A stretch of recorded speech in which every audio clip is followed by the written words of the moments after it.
Hello again guys, welcome back to the channel and welcome to the Airbus Beginners tutorial series. The aim of this series is to help get you in the air in the default Airbus A320 within Microsoft Flight Simulator and give you the required knowledge to simulate a flight from A to B within the sim. As the name would suggest, this series is very much aimed at people who are new to the Airbus, so we're not looking to learn every single system and procedure in minute detail. That being said, we will still try and follow real-world Airbus procedures as closely as possible.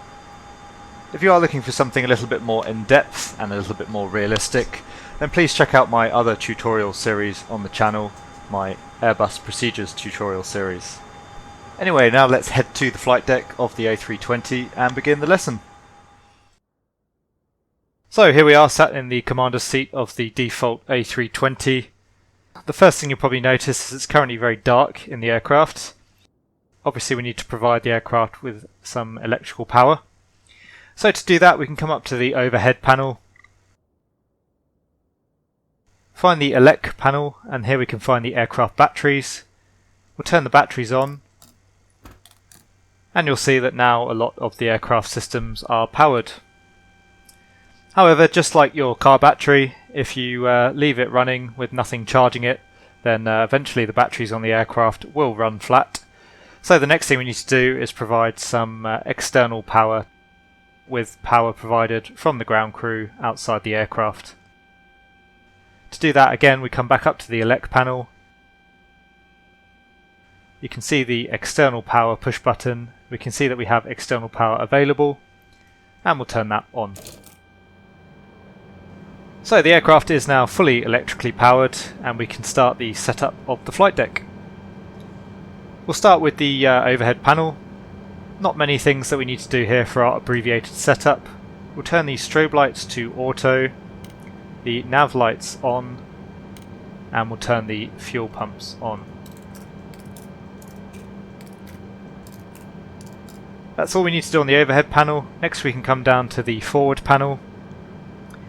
Here we just need to make sure that the QNH is set correctly on the altimeter.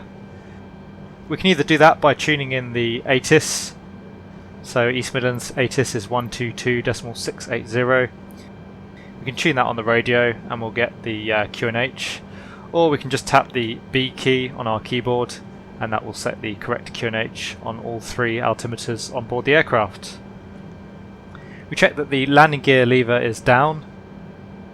Lastly, by default, the A320 has auto brake selected on max when you start on the bay. We don't want the auto brake on right now, so we'll just turn that off for the moment. Next, coming down to the center pedestal, we have our radios. If you want to tune any frequencies to use the default air traffic control system, then you do that here. So for example, next frequency we will be talking to is East Midlands ground. To tune that, 121.905. The lower dial controls the left hand numbers and the upper dial controls the right hand numbers. So 121.905, and then to talk on that frequency we need to change it from the standby frequency to the active. We press this button. And as you can see now we could request our IFR clearance on East Midlands ground.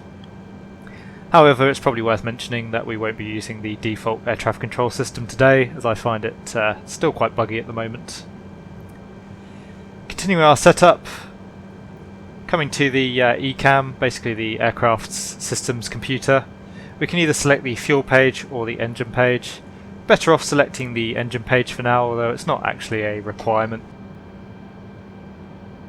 Check that your thrust levers are in the idle position.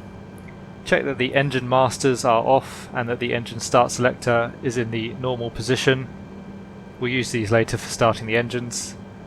Check that your speed brakes are retracted and disarmed. So that's armed, that's disarmed. And then finally just checking that the flaps are in the up 0 position. That's the center pedestal setup. Next we can come up to the FCU, or the autopilot. So starting with the EFIS control panel. First we turn on the flight directors That will give us guidance on the primary flight display. We'll talk more about that in a later video. We'll select constraint. That will give us our altitude and speed constraints on the navigation display. Again, we'll talk about that more later on. And for now we can just leave arc and 10 nautical miles for the navigation display. If you like, you can select VORs on the navigation display. That will give you a VOR display on the bottom left and right hand corners. However, I find that currently this doesn't seem to work very well in Microsoft Flight Simulator, and again this is a non-essential step in the setup.